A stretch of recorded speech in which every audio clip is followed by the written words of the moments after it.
Ouais, c'est mieux. Ok. Et j'étais en train de faire des travaux à la maison, là, comme j'ai fait des petits bricolages chez moi quand je n'ai rien à faire. Donc, c'est comme ça qu'il y a une maman du quartier qui est venue, qui m'a demandé non, d'aller lui rendre un service, c'est-à-dire aller placer, comme elle est en train de faire des travaux dans l'une des maisons, elle a demandé à ce qu'on lui, je sais pas, si je pouvais aller lui placer un compte plaqué sur le plafond qui était gaspillé. J'ai dit, ok, il n'y a pas de problème, comme j'étais aussi en train de travailler. Donc, je m'en vais. J'ai commencé à travailler et tout. Déjà que l'endroit est un peu sombre et tout, la maison, elle est vraiment les vieilles maisons en planche là. Donc, j'ai commencé à travailler. C'est comme ça qu'elle est venue me trouver. J'ai terminé de faire ce qu'elle m'a demandé de faire. Elle m'a demandé de lui plaquer 3 feuilles de planche sur le mur. J'ai fini de le faire. Maintenant, il y a un des petits des quartiers qui est venu me retrouver. Donc, on était un peu en train de discuter. On parle aussi avec elle. C'est comme ça que comme j'étais en train d'écouter l'émission, moi j'enregistre souvent l'émission sur YouTube. Après, je réécoute ça quand j'ai pas pu, quand j'ai pas de temps. Donc, j'étais en train d'écouter l'émission. C'est comme ça qu'elle me dit, ah, des choses comme ça, faut pas toujours y croire. Ce sont des plaisanteries et qu'on sort. J'ai dit, ok, bon, c'est son opinion, c'est à elle de voir. Parce que moi-même, je raconte des histoires ici. Donc, on est en train de parler. C'est comme ça qu'elle dit au petit, non, je vais l'appeler Lionel. Non, petit Lionel. Demain, j'aimerais que tu viennes me fermer les petits trous qui sont juste en bas où il y a les planches là. Parce que, là, en fait, les termites avaient à manger les planches en bas là. Elle dit, non, j'aimerais que tu viennes me mettre le ciment là-dessus et tu fermes un peu ce qui est au sol là. Bon, nous on s'est dit, bon, peut-être c'est pour éviter les souris, que les souris rentrent dans la maison. Après, elle nous dit non, c'est parce que j'ai mes serpents ici, j'ai peur ils viennent faire du mal aux enfants du prochain locataire. On s'est regardé. Après, elle nous dit, oui, oui, oui, en fait, j'ai des serpents là-bas dans ma maison que je garde. Je me suis retourné, j'ai regardé, bon, en fait, j'ai regardé, après, j'ai fait comme si je n'avais rien écouté. Oh non, j'ai des serpents ici que je lève ici et tout.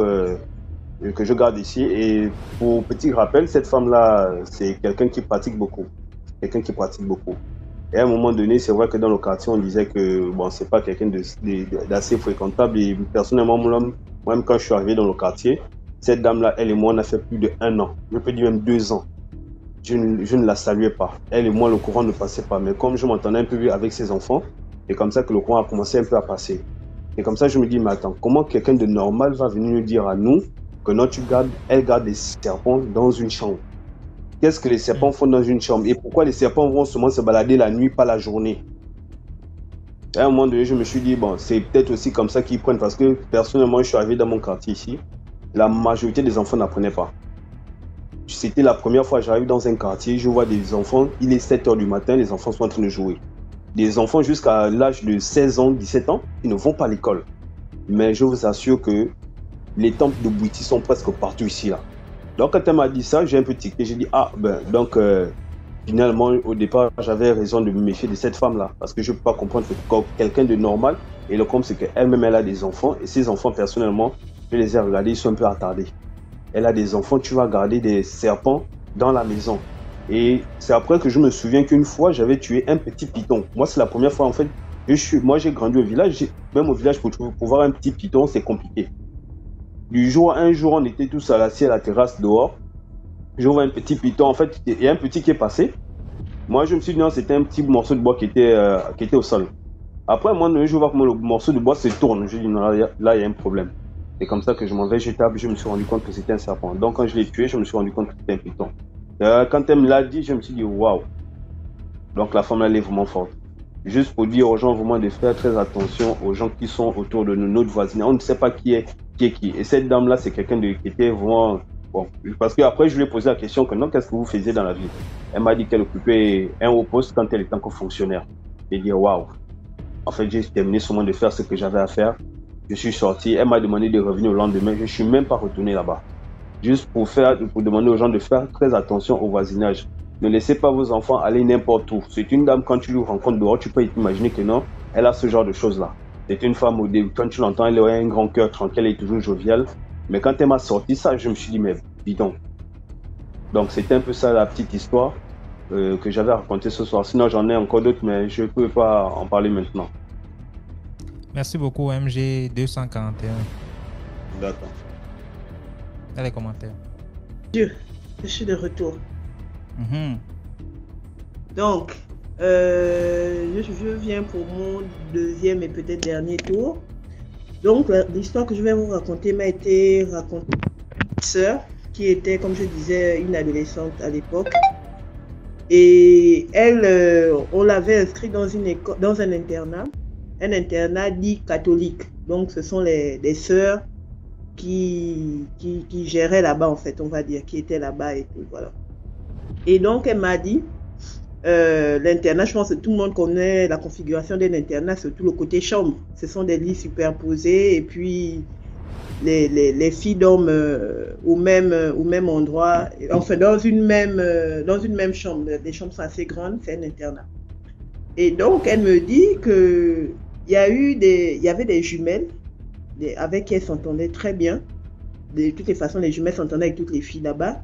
Et parfois, pendant les nuits, il y a l'une des jumelles qui se réveillait en sursaut et qui avait l'air un peu de divaguer. Et lorsque une était debout, la deuxième prenait immédiatement le relais. Pour ceux qui sont à Libreville, le fameux internat se trouve à Ngondje. Je pense que vous connaissez un peu. Donc voilà, les deux prenaient toujours des crises. Voilà, elle disait des paroles du genre elle est là, elle nous regarde, elle est parmi nous. Et à ce moment-là, tout le monde dans la chambre, dans le dortoir, en fait, paniquait. En fait, tout le monde se repliait derrière les jumelles parce qu'elles étaient seules à voir ce qu'elles disaient. Les autres ne voyaient pas. Et donc, ça arrivait souvent comme ça. Et quand ça arrive, elles alertaient souvent les sœurs. Et les sœurs, à chaque fois, elles arrivaient, elles font la prière et puis bonne nuit à demain, quoi. Et ça se répétait comme ça au point où les filles ne s'inquiétaient plus que ça, en fait. Quand elles se réveillent, donc une déclenche, toutes savent qu'elles doivent se mettre derrière les jumelles et puis les jumelles font ce qu'elles peuvent faire et puis etc., etc., etc. Voilà comment, une fois, l'une des jumelles encore eu sa petite crise. Et en faisant la crise, elle a clairement nommé la fille qu'elle voyait, la personne qu'elle voyait, on va dire. Et la personne qu'elle voyait, se trouve que c'était une dame, mais qui venait chercher une des filles dans le dortoir, dans l'internat. Vous imaginez, un internat catholique, les esprits s'installent bien là-bas à l'aise. Donc, c'était vraiment bizarre. Et donc, quand elles ont commencé à identifier l'esprit qui arrivait, la personne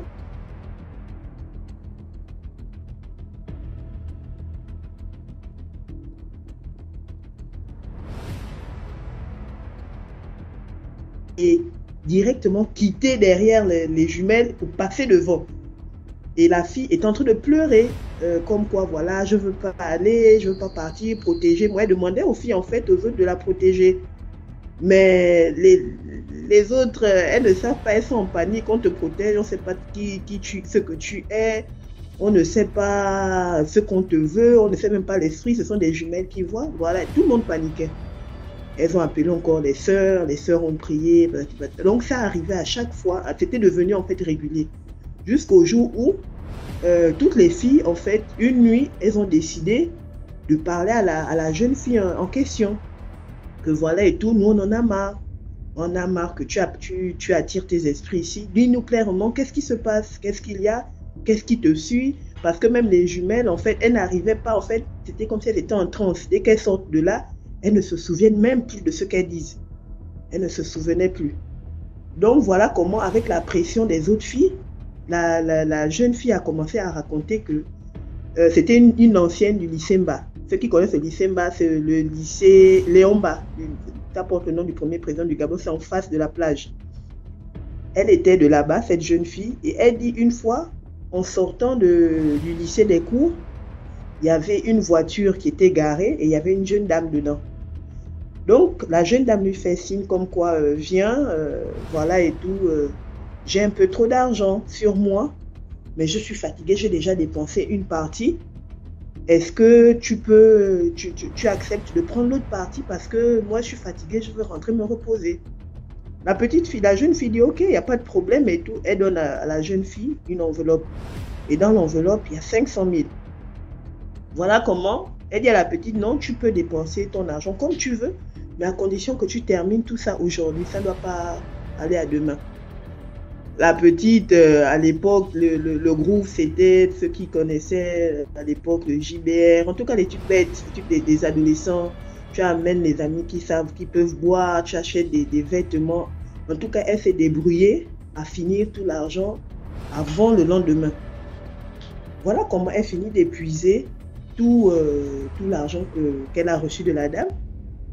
Et quelques nuits après, elle commence à entendre des voix chez elle qui l'appellent et tout, qui demandent de venir et tout. Elle panique, elle dit à ses parents, mais bon, il y a certains parents ici, c'est toujours tu exagères, c'est ton imagination, etc., etc. Bon, elle commence à banaliser le truc jusqu'à ce qu'elle a commencé à voir à se retrouver dans des endroits qu'elle ne connaissait pas, à se retrouver devant une dame, et il s'avère que la dame, elle l'appelait Mami Wata, clairement quoi. Et on lui a fait comprendre qu'en fait, en acceptant l'argent de cette jeune dame, elle a signé un pacte avec Mami Wata. Du coup, il fallait qu'elle lui rende ce qu'elle a reçu. C'est-à-dire, ce n'était pas de l'argent qu'elle devait rendre, c'était voilà, du sang en échange des sacrifices. La petite, au début, elle dit, c'est elle toujours qui raconte aux autres. Hein. Au début, elle ne comprenait pas, elle boudait, elle essayait de dire à ses parents.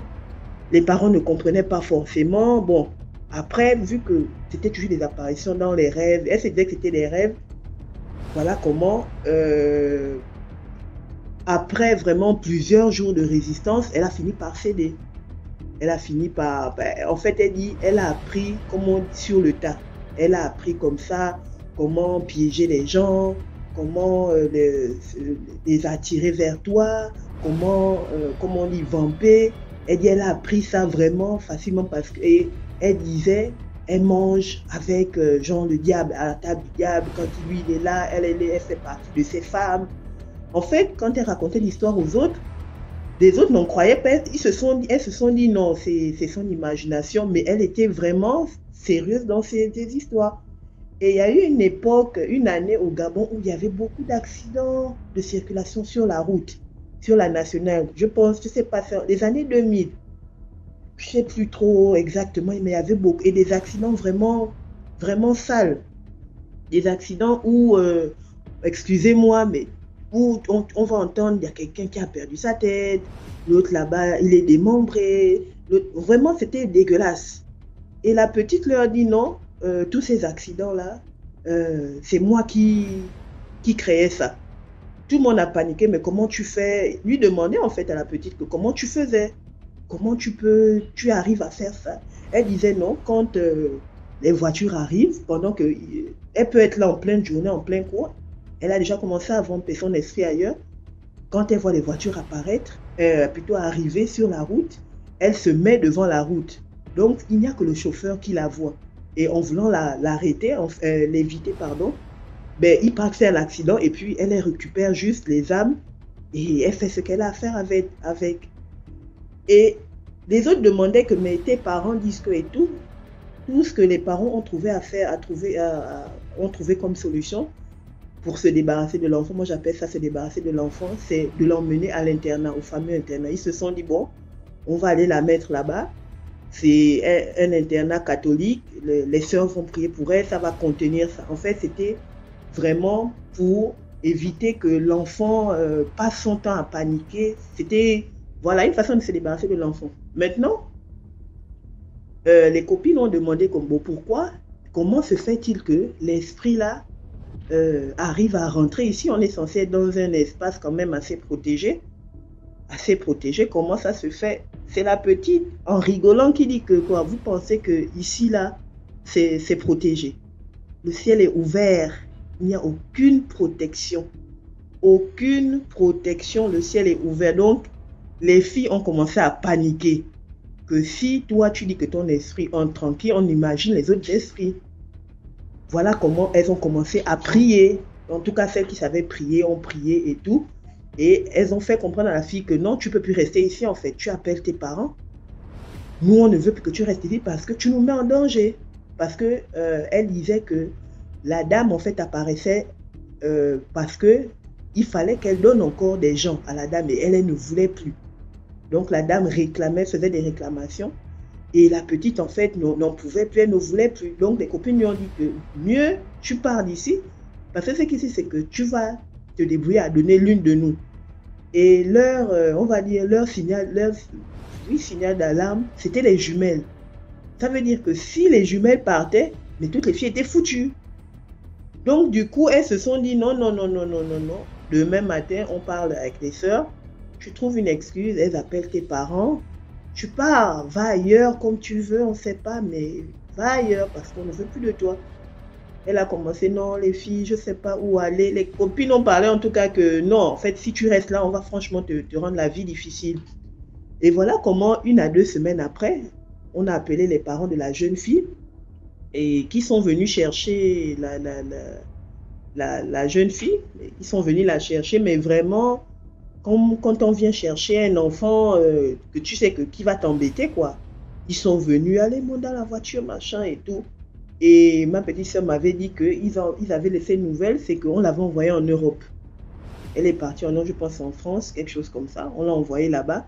Et puis tout ça, ça s'est calmé, quoi, dans l'internat.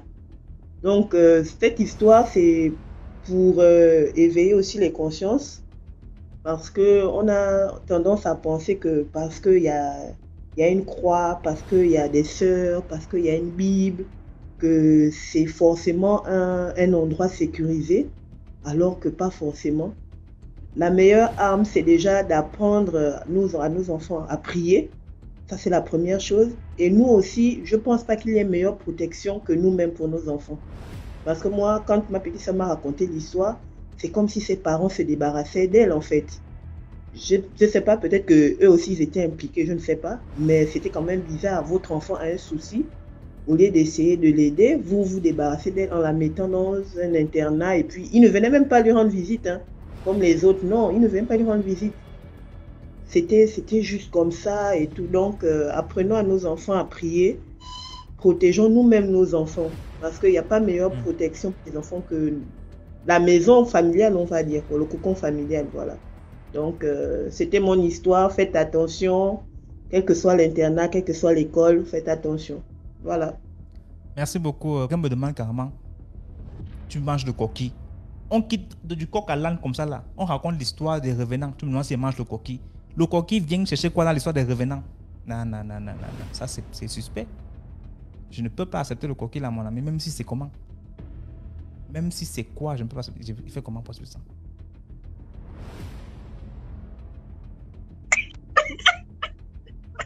J'aime pourquoi ça. Je pardon. Attends, je pleure, mon frère. Pourquoi tu fais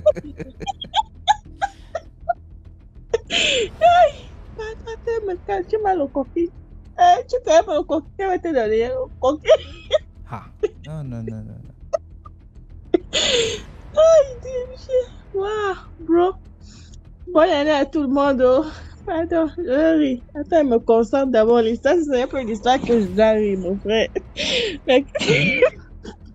Seulement ta façon de parler, elle sentait me tuer depuis ma tête de fait que rire. Le coquille dit, mais toi, c'est comme si on t'a frustré à la fin du coquille.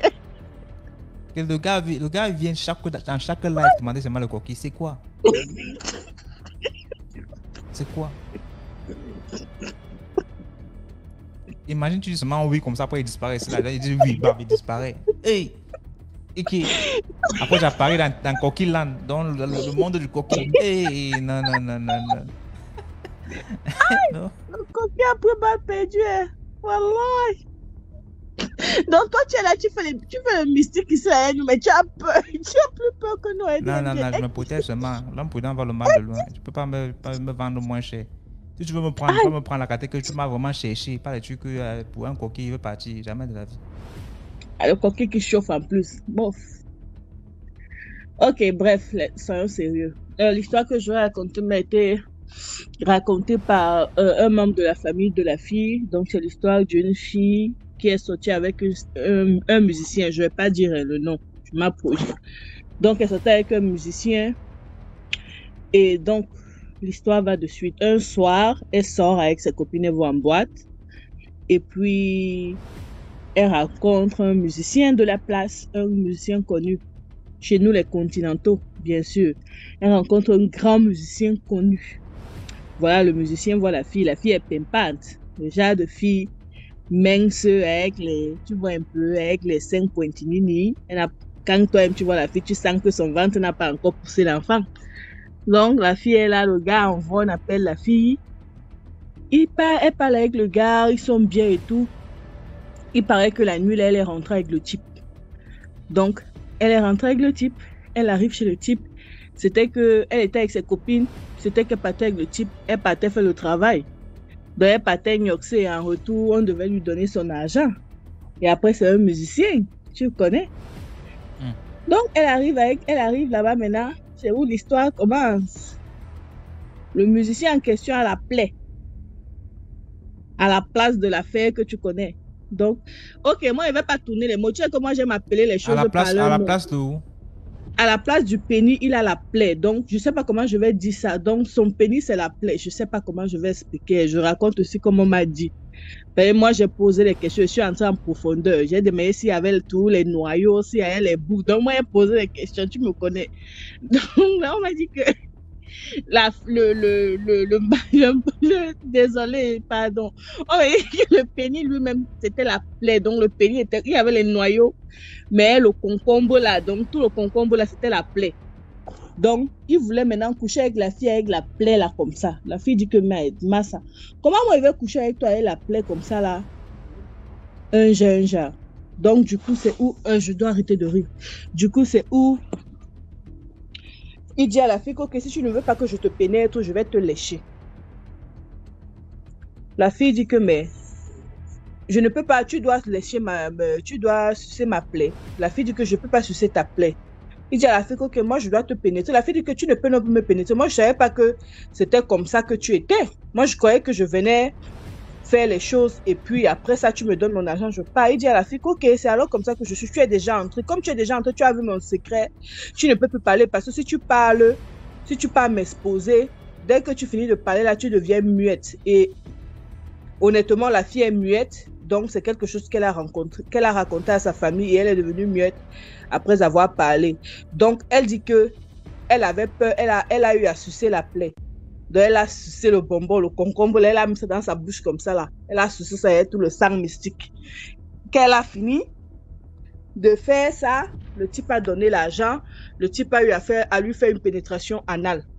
Et là, après la pénétration anale là, on dit que les asticots ont commencé à sortir dans son derrière. Donc, c'est son cousin qui me raconte que les asticots sortaient dans son derrière, les asticots, elle ne pouvait même pas. Donc, quand elle a l'envie d'aller aux toilettes comme ça là pour se soulager, ce sont les asticots qui sortaient. Donc, elle allait toujours aux toilettes les asticots. Donc, c'est où ses parents lui ont dit que, mais qu'est-ce qui s'est passé? Mais ça, c'est quoi ça? C'est quoi? Elle ne peut pas parler. Tout l'argent que le type a donné à la fille va seulement pour soigner. Son derrière est sorti. Son ventre était devenu comme si on voyait les traits, comme quand quelque chose marche, comme tu as la cicatrice, les veines là. Son ventre était comme quand tu vois les porteurs de fer là, non? Comment leur corps est sec comme ça, là, il y a les veines partout. Quelqu'un qui a les veines, voilà, elle avait comme ça, là, les gros trucs sur son ventre. Donc c'est comme ça qu'ils sont allés à l'hôpital, on n'a rien vu.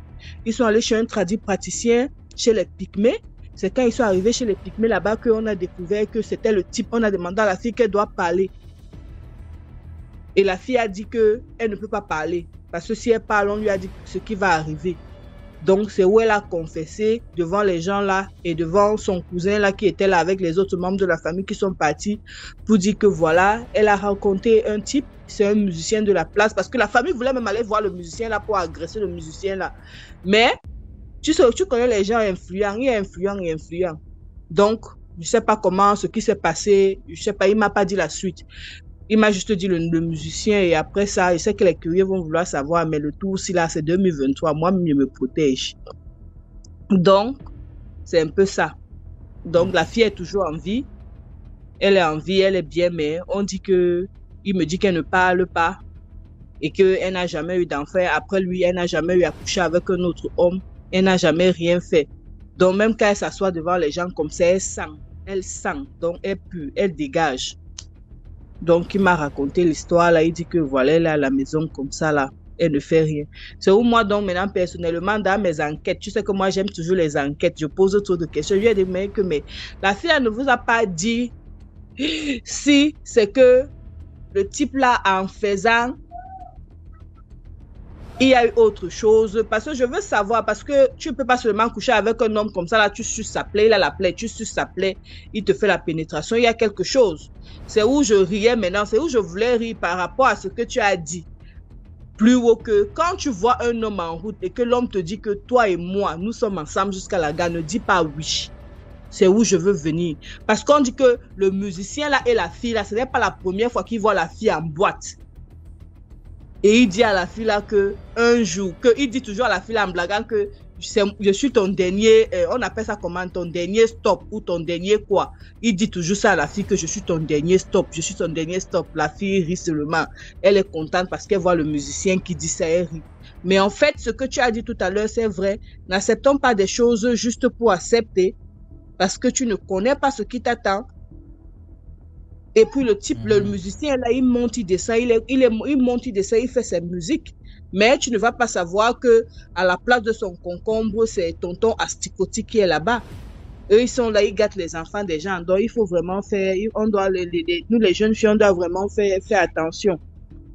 On doit vraiment faire attention avec tout ce qu'on fait. Oh. Merci beaucoup, Letty, pour l'histoire. De rien, tu as sensibilisé tout à l'heure par rapport au deuxième compte là, non? Donc, il faut aussi faire qu'à chaque minute, quand les gens augmentent, tu resensibilises parce que ce ne sont pas les mêmes personnes qui étaient. J'ai épinglé même le message là-bas, donc si tu as encore, tu vas voir automatiquement. C'est suspect. Après, ça peut aussi être la blague, mais je ne peux rien me protéger, mon ami. Je ne peux rien. On n'est jamais trop prudent. La confiance n'exclut pas la méfiance. En espagnol, confiance méfiance. En tout cas, c'est ce qui ont compris, ont compris. Moi, quand on m'a donné la pension de l'espagnol, j'ai mangé ça. J'ai mangé. Mami Wata, je t'ai vu tout à l'heure, ta demande. Renvoie ta demande, s'il te plaît. Je t'ai vu. Mami Wata, renvoie ta demande.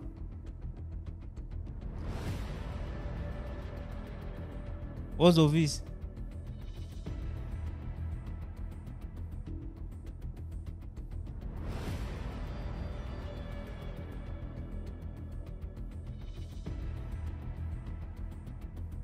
Bonsoir. Bonsoir tout le monde, bonsoir DMG, heureuse année. Bonne année, comment tu vas? Bien, très bien. En fait, je voulais raconter comment expliquer la zombification en Haïti parce que, comme mon mari, je voulais expliquer la zombification parce qu'en Haïti, il y a beaucoup de zombies. Je ne sais pas si on a déjà expliqué ça sur le forum ici. On n'a pas encore expliqué ça, maman.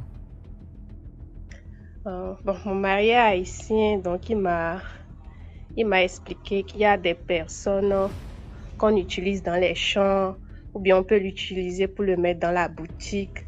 En tout cas, pas pour faire des services. Mais en fait, c'est quelqu'un qui est déjà mort.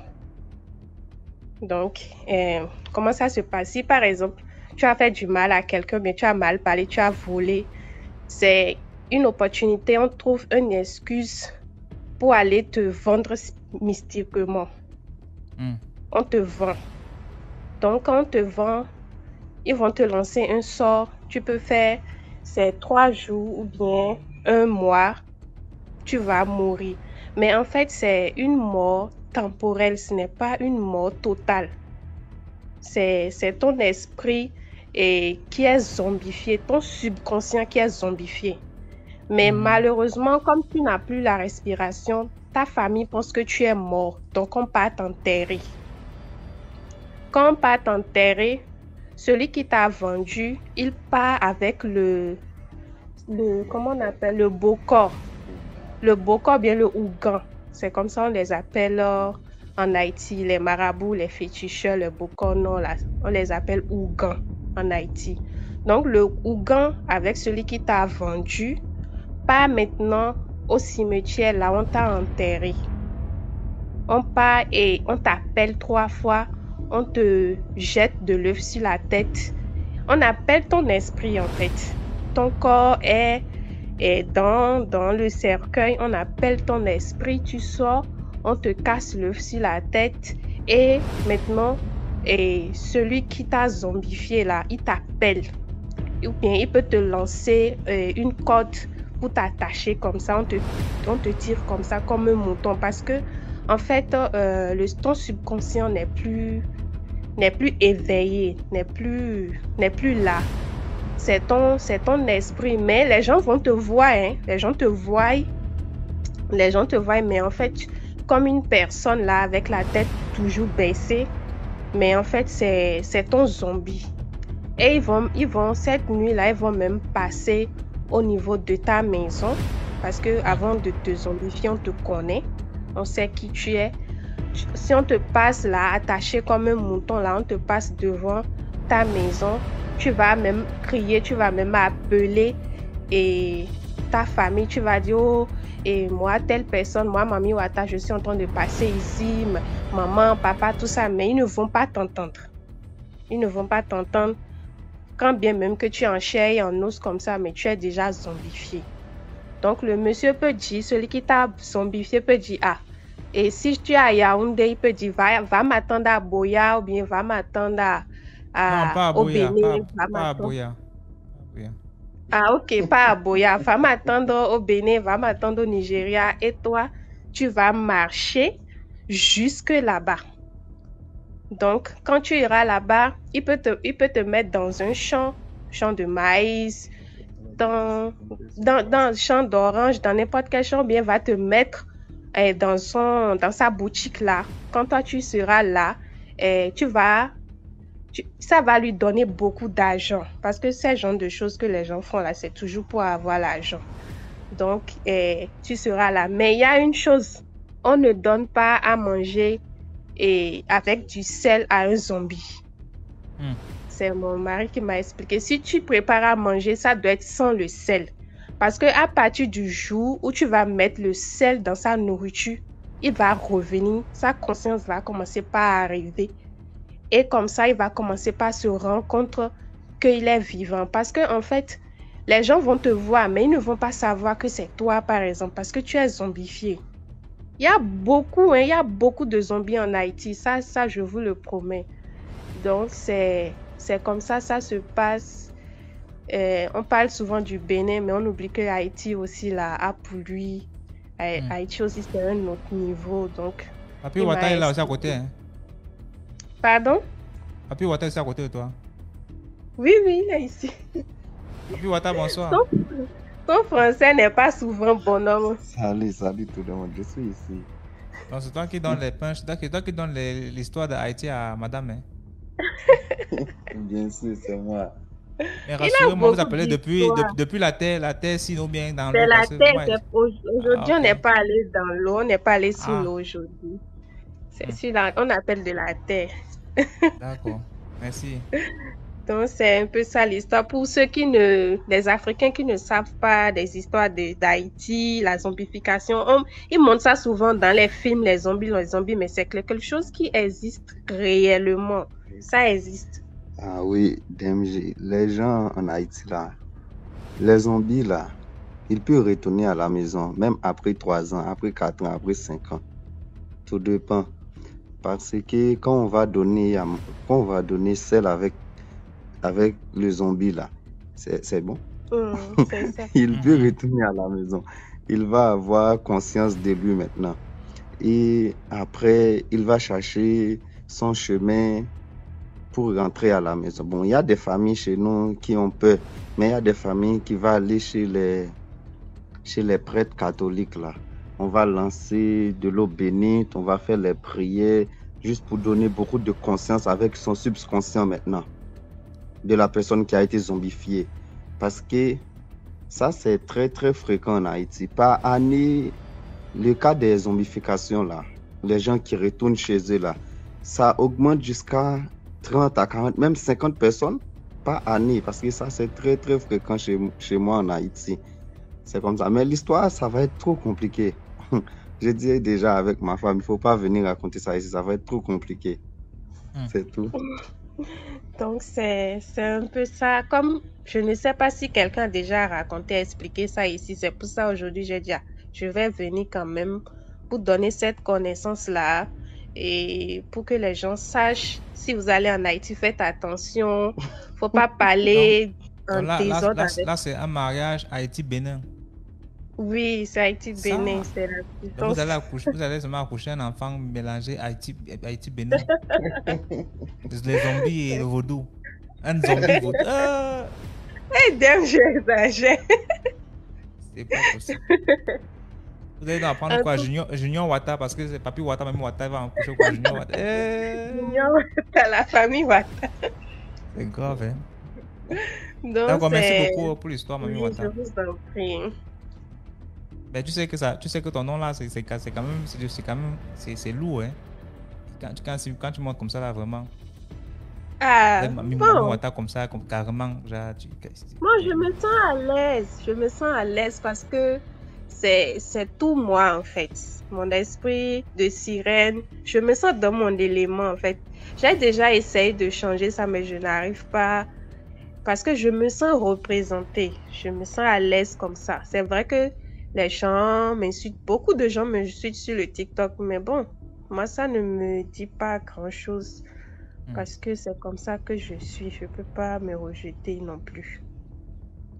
D'accord. Merci Oui. beaucoup pour l'histoire. Oui, prenez. Merci. Bonne nuit à vous. Hein.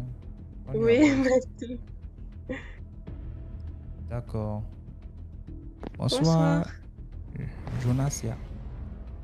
Alors, je m'appelle Jonasia et je suis gabonaise. J'ai grandi au Gabon et aujourd'hui, je suis en France. Mais pendant mon année de bac, du coup, quand j'étais en terminale, j'ai été dans un lycée du Haut-Togo, un lycée technologique. Je vais taire le nom.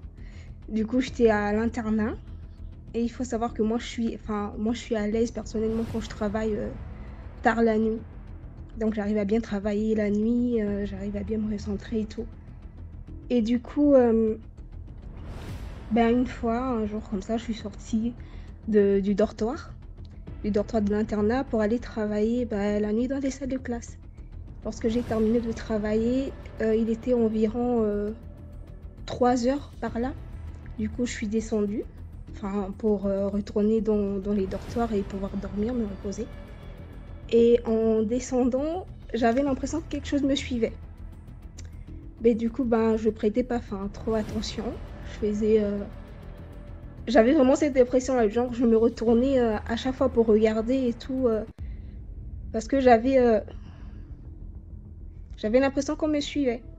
Et donc, j'avançais et je m'arrêtais quand même pour regarder derrière à chaque fois parce que cette impression était vraiment forte. Et donc, à un moment, du coup, j'arrive au dortoir, j'arrive dans ma chambre. J'avais des filles qui dormaient avec moi dans la même chambre, donc 2 filles, mes meilleures amies d'ailleurs. Et je me suis allongée, je me suis préparée à m'endormir, quoi. Je me suis mise en pyjama et tout, je me suis allongée pour dormir. Et à ce moment-là, j'avais le dos tourné à la porte parce que la porte d'entrée pour la chambre était juste face à mon lit. Du coup, j'avais le dos tourné à la porte. Mais à un moment, je me suis tournée donc, et je regardais, j'étais face à la porte du coup. Et là, je vois la porte s'ouvrir, la porte de la chambre qui s'ouvre. Je vois un nain, un truc vraiment moche. Je sais même pas jusqu'à aujourd'hui, je sais pas comment le décrire. Mais vraiment un tout petit truc, un tout petit bonhomme, quoi. Tout nain et tout, avec des boutons et tout. Enfin, il était vraiment bizarre. Et donc là, il est venu vers moi. Mais vraiment rapidement, donc il est venu vers moi rapidement. J'avais l'impression qu'il voulait me faire du mal ou quelque chose. Et du coup, là, j'ai crié vraiment avec toute la force et la foi que j'avais, au nom de Jésus et tout. Et il a disparu pile poil, net, à côté de mon lit. Sauf que le matin, quand on s'est réveillé, du coup, moi, j'ai raconté aux filles ce qui s'était passé et tout. Elles m'ont dit, ouais, toi, tu vois toujours des choses bizarres et tout, machin, c'est peut-être rien et tout, machin. J'ai dit, ok, y a pas de souci.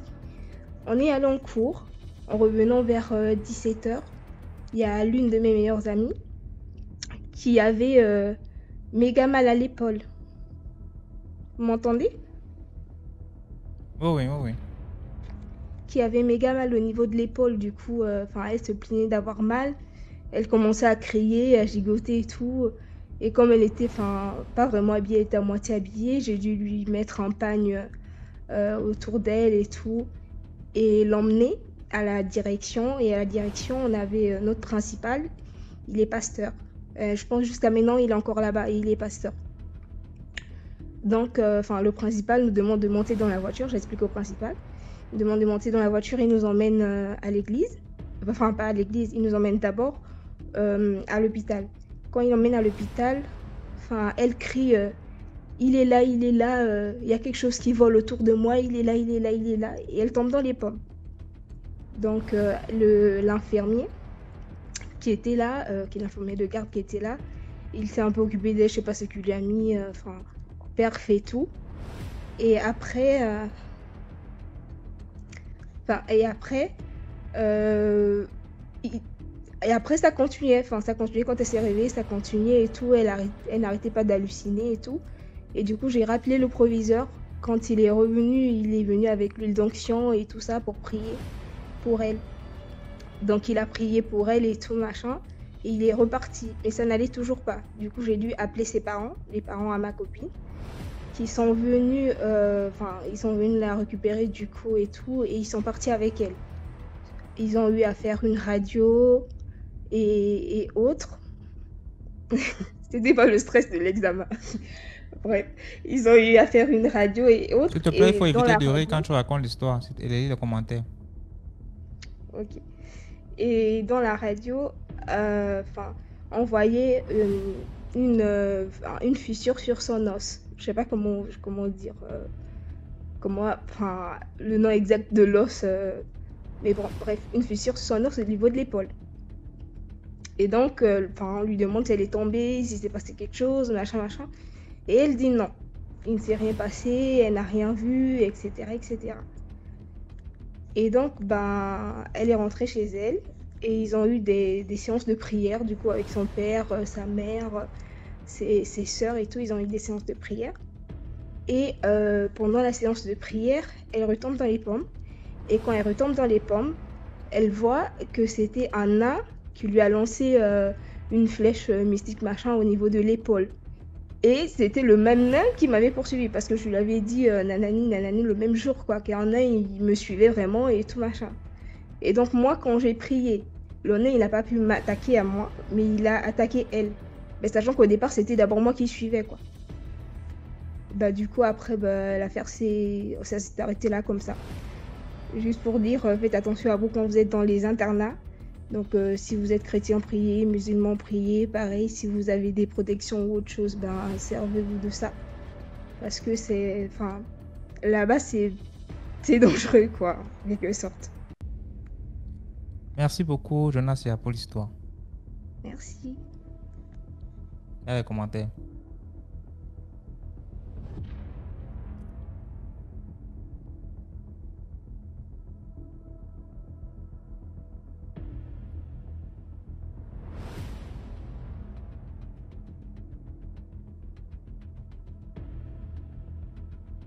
Bonsoir, tonton. Heureuse année. Bonne année, tonton. Merveilleux, j'espère que tu as bien fêté. Ou même, j'étais souffrant à la période de défaite là, avec le travail que j'ai fait là. C'est le corps qui va souffrir, l'âme va s'en sortir. Non, oui, l'âme ne souffre de rien, c'est le corps qui faiblit. Ouais, je t'ai déjà dit que les Bamileke t'ont déjà vissé, donc tu es en sécurité. Pour toi, là, je ne m'inquiète pas. Les Bamileke t'ont déjà bien serré comme ça, donc tu es au calme. Tout ce qui reste là, je t'envoie sûrement la bénédiction des ancêtres, que tu sois toujours équilibré, comme la montagne qui est sur terre. Le vent bouscule les arbres, mais il ne bouscule jamais la montagne. Quand soit la petite taille de la montagne, le vent ne le soulève pas. Tu vas rester là comme ça, assis comme une pierre qu'on a déposée. Donc je dis que je suis le manque de massage. Ok, mon frère. En tout cas, je salue tous tes abonnés, tous nos abonnés, je vais dire, et en même temps, je souhaite heureuse année pour tout le monde. J'espère que tout le monde a repris 2023 avec beaucoup de changements, parce que le changement, une nouvelle année, un nouveau défi, on dit, mais avant tout, une nouvelle année, un nouveau caractère, un nouveau comportement. La paix, c'est un comportement, ce n'est pas un mot. Qui veut la paix n'a qu'à avoir le comportement de la paix. Si quelqu'un veut être en bonne santé, qu'il apprend à se soigner. Si quelqu'un veut avoir la paix, qu'il ait l'amour et qu'il évite les problèmes. Si quelqu'un veut l'argent, il faut qu'il travaille et qu'il prie dans le travail pour que le travail qu'il fait prospère. Donc c'est moi je dis mes trucs comme ça. Ce soir, je veux te raconter, bizarrement, je vais dire que c'est une coïncidence parce que tellement les convocations venaient dans mon inbox que je suis venu. Je vois que tu parlais un peu du déséquilibre entre les animistes, les chrétiens et les musulmans. Alors que c'était un peu d'histoire là même que je voulais te raconter. Du pasteur qui s'est mis en concurrence avec un prêtre. Un tradit praticien. Dans l'histoire, au fait, le tradit praticien était déjà là. Il avait sa maison et tout. Il était déjà installé, il faisait son travail. Et en face de la maison du tradit praticien, il y avait une parcelle vide sur laquelle il n'y avait rien. Il n'y avait pas de chambre, il n'y avait rien. Un jour, il a constaté que des personnes sont venues aménager le terrain et avaient commencé par construire une paillote. Il ne s'est pas intéressé à ça. Plus tard, un dimanche, il est rentré de la ville, il a remarqué qu'ils étaient en train de faire un peu un écran géant. Tu vois, un peu le spectacle d'écran géant qu'ils font là, d'évangélisation. Donc, bon, comme lui, il trouvait que c'était amusant, il est resté dehors, il a regardé le truc et tout, après il est rentré chez lui. Après l'installation de l'église, quelque temps après, le pasteur adjoint a commencé par le fréquenter. Le monsieur le saluait et tout. Bon, c'était une fréquentation amicale. Bonjour, comment vous allez et tout. Donc, ça partait pour des salutations. Donc, lui aussi, il répondait. Et un jour, le monsieur dit au tradit praticien que, je veux te voir, je souhaite te voir. Regardez, si tu veux me voir, il faut que je parte revenir parce que j'ai une réunion. Effectivement, quand il est revenu, avec tout le respect qu'il doit au monsieur en retour, il s'est mis à la disposition de ce dernier. Il est allé le voir, excusez-moi, je sortais et tout. Donc, vous avez dit que vous me cherchiez. Le pasteur, je lui dis que oui, je te cherche, mon frère, parce que je souhaiterais que tu rejoignes notre église. Je souhaiterais que tu prennes la voix de Dieu. Le gars, il est resté tranquille. Il a écouté tout ce que le monsieur lui disait. Quand le monsieur a fait de paix, il dit, je ne suis pas contre votre église. Je ne suis pas contre ce que je fais aussi. Quand vous êtes venu ici, on se salue, on se parle. Mais si tu me dis que tu veux me voir et que je viens et que ton but, c'est de m'amener dans ton église, il faut savoir que Dieu, c'est Dieu. Tout ce que nous cherchons, c'est Dieu. Le plus important, c'est avoir la paix du cœur. Tant que je ne tue pas quelqu'un, que je ne fais pas de mal à quelqu'un et que j'enseigne la foi et tu enseignes la foi, je crois que c'est la même chose. Juste qu'on ne parle pas dans le même langage. On prie le même Dieu, mais on ne prie pas dans la même langue. Donc, le tradit praticien lui a expliqué ça. Il a dit, ok, il n'y a pas de souci. 3-4 jours après, il a commencé par faire des prières nocturnes. Et au début, il priait fort sur le portail du monsieur. Quand il voulait prier, il paraît que quand il avait commencé, c'est dans la maison du monsieur qu'il rentrait pour prier. En plein jour, hein. Et les enfants du monsieur, les cousins, les neveux ont voulu dire, bon, non, on va le taper. Le monsieur dit, non, laissez-le prier. Il est rentré pour prier. Il faut qu'il prie. Si peut-être il a quelque chose à délivrer dans la maison, laissez-le. Le monsieur ne lui taille pas d'importance. Après, puisqu'il y avait des locataires dans la maison, il est allé voir les locataires, quelques des locataires dans la maison pour lui dire que vous êtes dans la maison du diable, vous devez vous convertir. Donc, il a essayé de les évangéliser, de leur parler de Dieu et tout. Ceux qui ont voulu l'ont suivi. Et donc, dans la même maison, il y avait des musulmans. Donc, les autres ont resté catégoriques sur leur religion. Après, la prière était devenue forte. Il priait sur le portail du monsieur chaque nuit. Il commençait la prière à 0h et il finissait pratiquement à 4h du matin. Le monsieur ne dormait pas.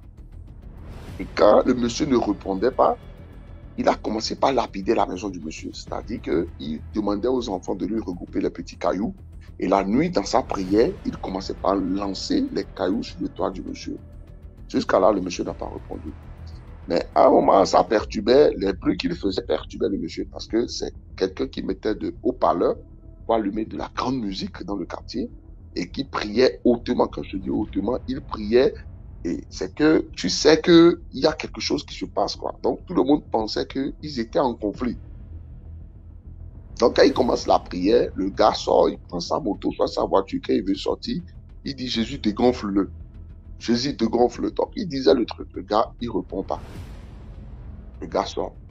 Donc le gars revient un peu quand la prière est calme ou tout. Donc lui, il pensait que la prière qu'il faisait dérangeait le monsieur.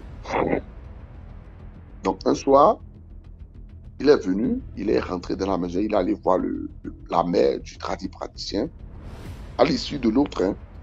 Et il dit à la mère du tradipraticien que je suis venu te laisser un message de Dieu. Ton fils est dans la sorcellerie, dans le Mamiwata. Et si tu ne te convertis pas, cette fin d'année, c'est toi qui vas donner en offrande pour pouvoir avoir encore cette puissance. La mère du monsieur lui a dit que ça fait 25 ans que mon fils est dedans. C'est moi qui lui ai mis dedans parce que c'était moi qui suis censé prendre le trône. Je suis une femme, je ne peux pas faire ce qu'un homme fait. Donc s'il est dedans, c'est moi qui lui ai demandé de s'occuper de mon trône. Autrefois, il était chrétien. Donc, c'était devenu un débat. Et dans ce débat, le pasteur a eu le malheur de prendre la Bible et de taper sur la tête de la dame, soit disant que c'est le diable qui parle en elle. Mais étant une personne âgée, elle n'a pas répondu. Et ce jour, elle était seule à la maison parce que les enfants étaient allés à l'école. Quand son enfant est revenu, parce que le monsieur en question, le tradipraticien en question, c'est pas qu'il fait seulement les pratiques traditionnelles. Hein. Il a un business qu'il fait. Il a une boutique, tu vois. Donc le matin, il sort, il va faire ses activités. S'il y a quelqu'un qui a besoin de lui, il vient à la maison. Donc quand l'enfant est revenu à la maison, elle lui explique que voilà, telle personne est rentrée dans la maison aujourd'hui. Et voilà le comportement qu'il a eu envers moi. Il a tapé sur ma tête avec sa Bible. Le monsieur regarde et il pleure. Il n'a rien dit. Ils étaient là. Un jour, le même pasteur rentrait encore dans la maison, je crois, une semaine après. Et ce jour-ci, le tradipraticien sortait le matin. Il va le rencontrer devant sa porte. Il lui dit, je t'envoie un message de Dieu.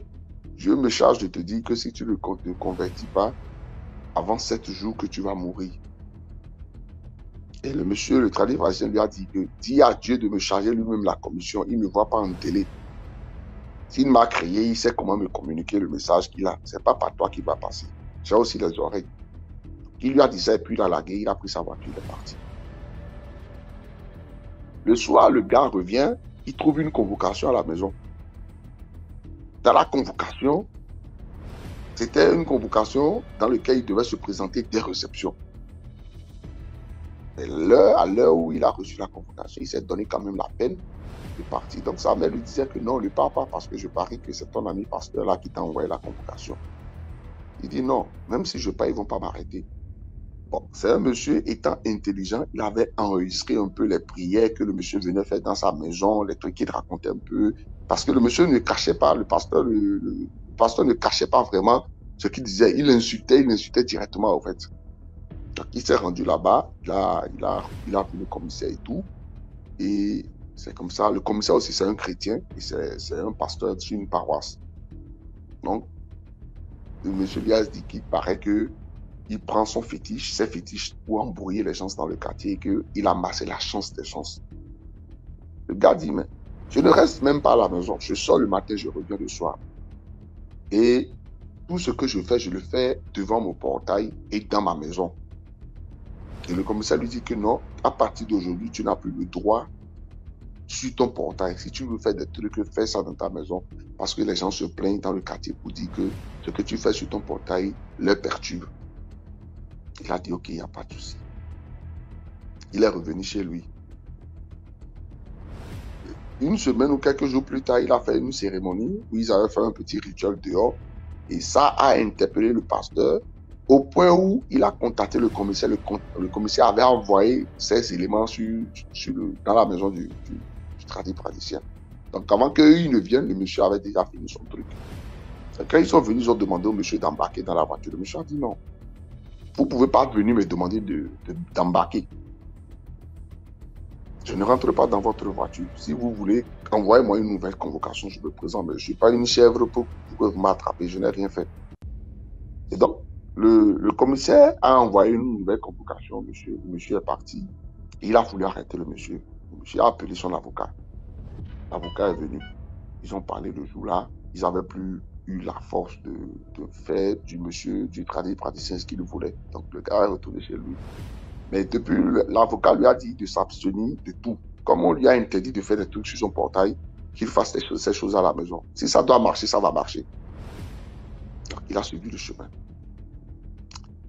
Un bon matin, il est là, c'est le chef quartier qui vient avec une convocation qui venait de l'arrondissement, venant du CA.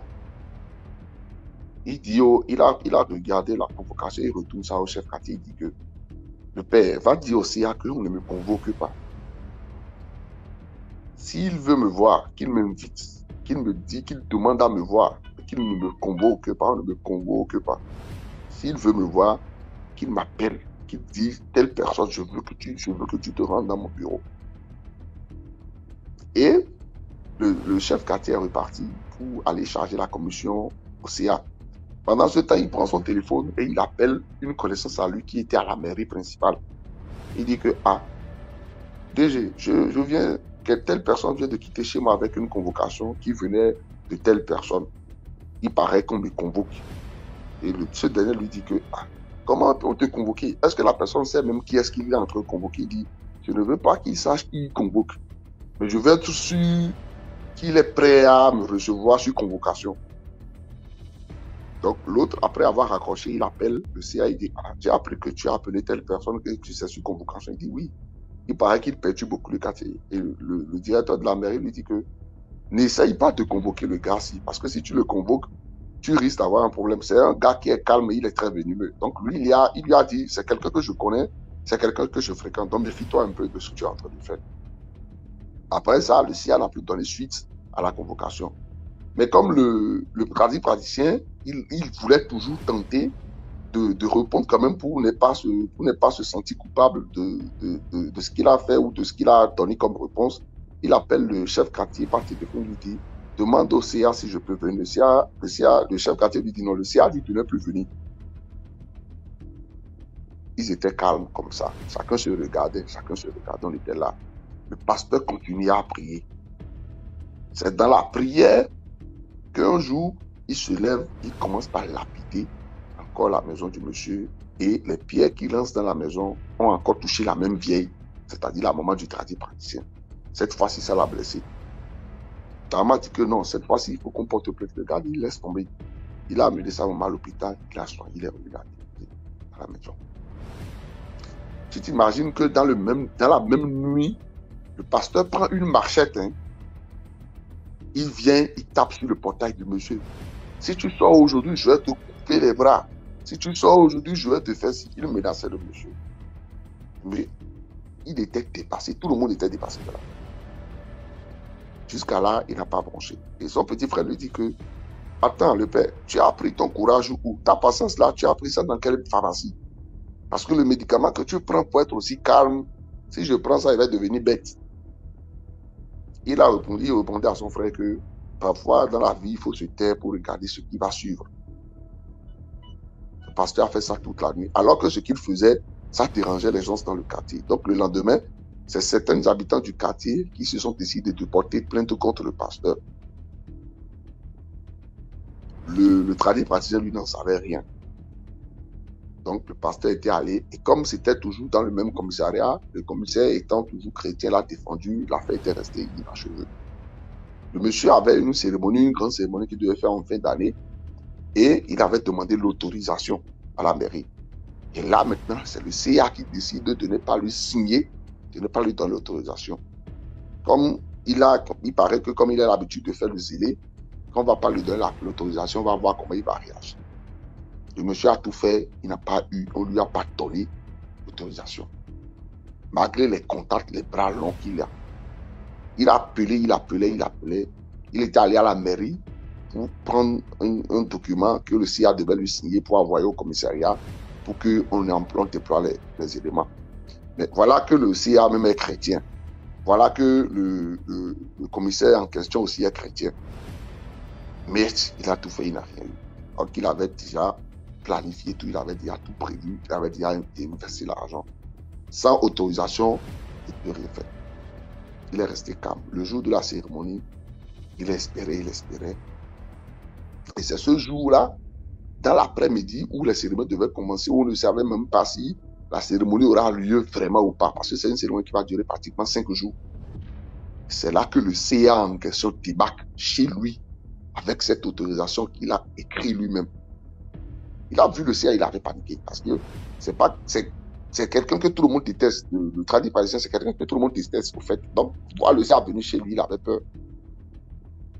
C'est comme si, pour lui, il avait commis un crime, ou si le CA venait, le CA lui dit non, je viens te donner ton autorisation parce que ce que tu m'as fait voir, je te libère quand même.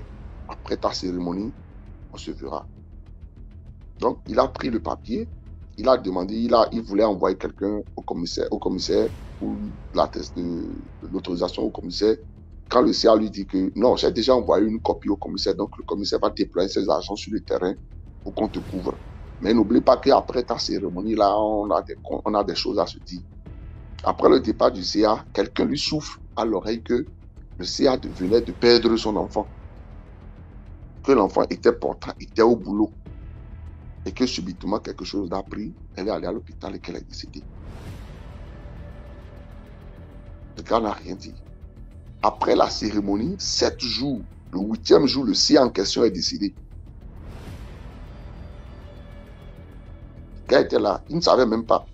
C'est une délégation qui est venue voir le tradit parisien pour lui dire que mais, on n'a pas compris ce que tu fais. Tu es là, tu ne parles pas, mais tu es en train de tuer. Il dit, mais j'ai tué qui? J'ai pris le couteau pour aller chez qui? Il dit, non, on t'a refusé de donner l'autorisation de faire ta cérémonie. Tu as tué l'enfant du CA. Maintenant, tu finis la cérémonie, c'est le CA même qui meurt. Le gars reste debout, il ne parle pas. Il dit, je ne suis même pas de ce cœur parce que ils sont en train de tout faire contre moi, mais je ne réponds pas parce que leur répondre, ça sera déjà même un crime que je vais commettre. On ne m'a pas éduqué comme ça. Il l'a accusé que c'était lui qui a tué la fille du CA, l'enfant du CA, et que c'était lui qui a tué le CA. Il n'a pas bronché. Chaque fois que ses frères voulaient agir, il dit non, laissez. C'est toujours ce qu'il disait. C'est un monsieur de qui j'ai appris beaucoup aussi la sagesse, parce que c'est un monsieur qui m'a toujours dit une chose.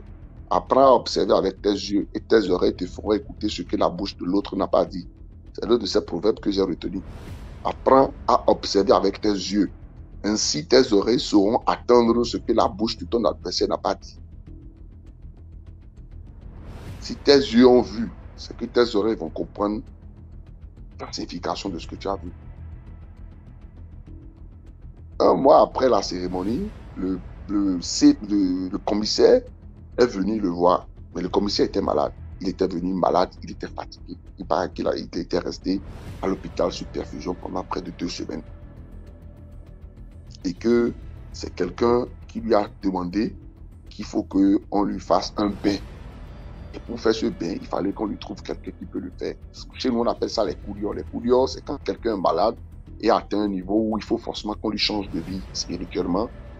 C'est-à-dire la personne est vivante.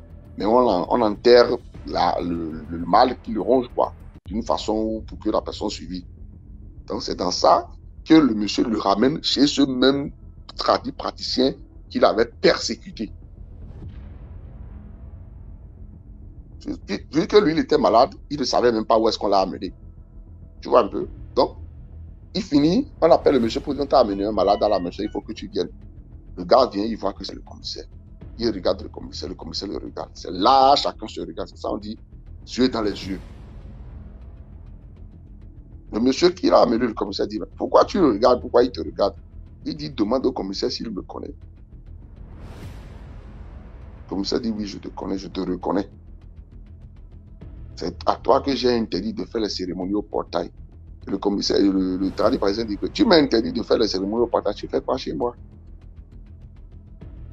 Et c'est là le gars dit, bon, c'est pas ça qui est important. Si tu peux l'aider, il faut l'aider.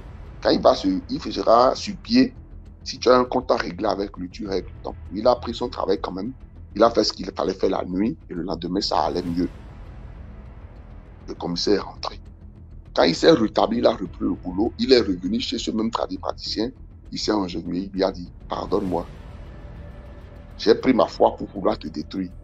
Mais au fond, j'ai compris que ta foi et ta croyance est plus lourde que le mien.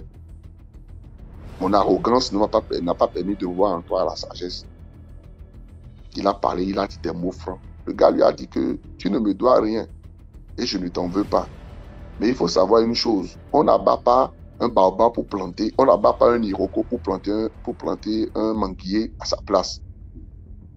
On n'abat pas un iroko pour planter un manguier à sa place. L'arbre qui a sa place, on ne le déplace pas. C'est le destin qu'il a mis là. C'est comme ça qu'il est devenu ami avec ce commissaire. Le commissaire est toujours chrétien, hein? Lui il est toujours animiste. Mais si je te dis que, DMG, si tu vois les deux, tu ne sais pas qui est chrétien, si tu ne sais pas vraiment qui est animiste dedans. Dès que l'animiste a un problème plein, il appelle le commissaire répond, il envoie quelqu'un pour l'aider. Comme ça. C'est comme ça qu'ils sont devenus des complices. Ce que je tenais à dire un peu dans cette affaire, parce que moi aussi j'ai vécu un peu cette bousculade, je t'avais raconté une fois dans l'une de mes histoires aussi. C'est pour dire que étant chrétien ou étant musulman ou étant animiste, ce n'est pas ça qui compte. Ce n'est pas ça qui compte parce que ça n'a pas de preuve. Est-ce que le chrétien ne meurt pas? Est-ce que l'animiste ne meurt pas? Est-ce que le musulman ne meurt pas? Est-ce que le bouddhiste ne meurt pas? Tout le monde vit, tout le monde vient au monde par accouchement. Soit par voie normale, soit par césarien. Tout le monde meurt, on l'enterre. Quand soit ta créance, tu vas mourir. Maintenant, il faut que vous compreniez aussi qu'on a le choix de choisir la religion qu'on veut parce qu'on a une conviction pour se soulager la conscience. Ce n'est pas parce que tu es chrétien que tu crois vraiment en Dieu. Tu es chrétien parce que tu as souvi ton besoin, ton soif de croire, d'avoir une foi. Et ce n'est pas parce que tu as foi que tu crois en Dieu. Dieu n'a pas quelque part où on va l'appeler. Dieu n'a pas quelque part où on va l'invoquer. Dieu, c'est le cœur qu'on a, c'est le sang qui coule dans nos veines. Est-ce que tu vas déposer la tête d'un Chinois, d'un Japonais, d'un Africain, d'un Asiatique et qu'on coupe, tu vas voir le sang bleu, le sang noir qui est sorti? Je ne pense pas. Le sang qui sort, c'est toujours de sang de couleur rouge. La seule chose qui nous sépare, c'est le corps, c'est la couleur de peau qu'on a et nos mentalités. Je pense que c'est ça qui nous divise sur beaucoup de choses. Si le chrétien pouvait prier pour l'animiste et que l'animiste pouvait prier pour le chrétien, je pense que le monde aura la paix. Et c'est toujours en bas ici qu'il y a cette guerre-là. C'est toujours en bas ici. Donc, je voulais partager ça avec vous pour vous dire que c'est très important de ne pas en vouloir à l'autre parce qu'il n'est pas dans votre religion. Il est dans sa conviction. À cause des religions, beaucoup de mariages se sont brisés. À cause de la religion, beaucoup de personnes ont perdu leur boulot. À cause de la religion, beaucoup de personnes ont perdu leur place dans la société. La religion, c'est une conviction, ce n'est pas une solution. La solution, c'est de savoir vivre ensemble, se côtoyer. C'est comme le coq et la chèvre dans le même poulailler. C'est pas parce que le coq est un coq qui ne va pas rester avec la chèvre. C'est pas parce que la chèvre est une chèvre qui ne va pas marcher avec le coq. Ils sont tous des animaux. Ils sont tous des animaux. Ils sont tous là pour le sacrifice ou pour être utilisés. Donc, je pense que c'est important. Ce que moi, je dis, c'est important. Bizarrement, je suis rentré dans le live, j'ai entendu ce que tu disais un peu. Et je pense qu'il y a même certaines personnes qui se chamaillent même encore en commentaire. Ça n'a aucun sens, ça n'a aucune utilité. Aucune utilité, je vous dis. Aucune. Tant qu'on ne peut pas avoir l'affection et le respect, quand je parle du respect, je ne parle même pas du respect de la religion des autres. Je parle du respect de la personne qu'on a en face de soi. C'est ça qui fait que ce qu'on a avance. C'est ça qui fait que ce qu'on prend, c'est dans ça qu'on trouve Dieu. Parce que même les plantes qu'on prend pour guérir, c'est aussi des dieux. Quand on prie Dieu, il y a des anges qui accompagnent Dieu. Dieu seul ne peut pas travailler. Si tout le monde devait aller au paradis, le paradis sera rempli. Il faut bien qu'il y ait certaines personnes qui aillent en enfer. Si tout le monde devait aller à l'église, l'église n'allait pas supporter tout le monde. Merci beaucoup pour le cadeau. Merci beaucoup. C'est un grand plaisir pour moi. Je suis content. Tout le monde ne peut pas aller à la mosquée. Pendant que d'autres vont au paradis, il faut que certains vont en enfer. Pendant que d'autres font le bien, certaines personnes doivent faire le mal. Pendant que d'autres donnent la vie, d'autres sont là pour tuer, pour arracher la vie. Le mal et le bien, c'est le contrainte. Ça existe, ça marche ensemble. C'est pour ça que quand il fait jour dans un pays, il fait nuit dans un autre pays. Quand il fait chaud chez toi, c'est qu'il fait frais chez quelqu'un. Et c'est parce que je vais vous dire quelque chose aujourd'hui que vous devez savoir. Dans la vie, quand qu'en soit le chemin qu'on prend, on fait toujours un sacrifice. C'est pour ça que quand une femme accouche, elle verse toujours le sang sur la tête de l'enfant. C'est le sacrifice qu'elle a fait sur l'enfant. Quel que soit le type de religion que vous prenez, vous allez faire un sacrifice.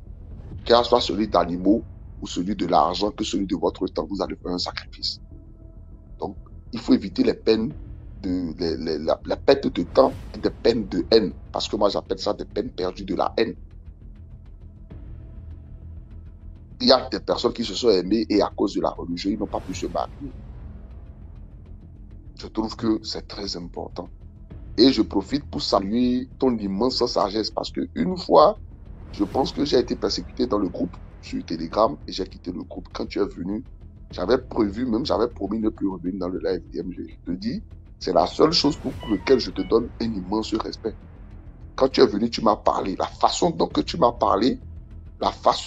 parlé, DMG, je te dis que ça m'a rappelé beaucoup de mes aînés initiateurs. Ça m'a rappelé beaucoup de mes conseillers initiateurs qui m'ont toujours parlé. On ne peut pas jeter un enfant parce qu'il est gâté.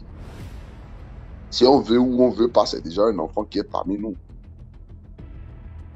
On l'a déjà donné la vie. C'est comme un fou. C'est pas parce qu'il est fou qu'il faut le bannir de la société. Tu m'as parlé, tu m'as dit que voilà, la personne est déjà là, on peut faire quoi? On ne peut que vivre avec elle. Et je ne peux pas te dire, j'ai appris de ça. C'est ça qui a fait que, même quand je manque un peu ton live, quand tu commences le live, les gens ne commencent pas à m'envoyer les convocations comme ça, je débarque, je viens. Tu as une sagesse, je ne sais pas qui te donne cette sagesse. Je ne sais pas où est-ce que tu vas la prendre. Mais si c'est quelqu'un, salue la personne de ma part. Dis que moi, l'homme de l'ombre, je lui ai dit vraiment qu'il fait un travail dans l'ombre comme moi et que je lui prête mon prénom. Qu'il prenne ça. Mais si c'est toi-même l'éducation que tu as reçue qui te permet de réagir, de raisonner comme ça, alors je félicite tes parents, tes éducateurs. Ils ont fait un bon boulot. Parce que si tout le monde devait être comme toi parmi les abonnés, je crois que le live allait grandir et chacun allait se respecter. Mais comme on ne peut jamais vivre sans les désordonnés à côté, pour nous obliger à travailler, remettre de l'ordre, on les accepte aussi, on les prend. J'ai fini de parler, insultez-moi comme vous le faites souvent. Je suis habitué. Je dis ça et puis je dis encore heureuse année à tout le monde. Voilà, c'était mon histoire. Merci beaucoup, l'homme de l'ombre. Merci aussi pour les compliments et tout. Merci. Et même, je suis encore le bougie là. Merci beaucoup. Merci à tout le monde dans les commentaires. Je vois les messages. D'accord, tonton. D'accord, tonton, on va passer. Merci beaucoup pour l'histoire.